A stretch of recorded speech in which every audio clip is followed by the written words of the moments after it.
Hallo ihr Lieben, hier bin ich wieder, Iron Pounds Poet, der Pflunzer von YouTube und Instagram. Ihr Lieben, Verwechslungen passieren im Leben, da kann man nichts machen.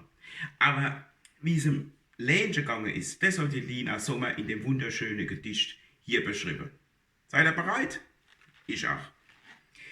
Die Lenche ist eine brave Frau. Und sonntags gegen 10, da geht sie in die Kirche. Das ist ihr stilles Sehnen. Heit hat sie sich aber verspäht. Es läuten schon die Glocken. Da ist sie noch im Negligé und brennt sich gerade die Locke. Jetzt aber dabei 1, 2, 3, jetzt heißt's flink sich rieren. Sie holt's Fleisch aus dem Rach und tut's Feuer schieren. Dann stellt sie noch ihr Essen auf, dass es eine Weile soll kochen. Ihr Supp und auch das Sauerkraut, das hat mir gleich gerochen.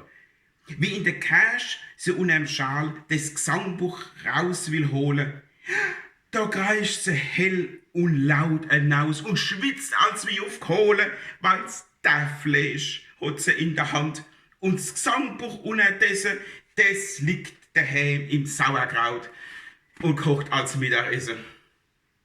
Gute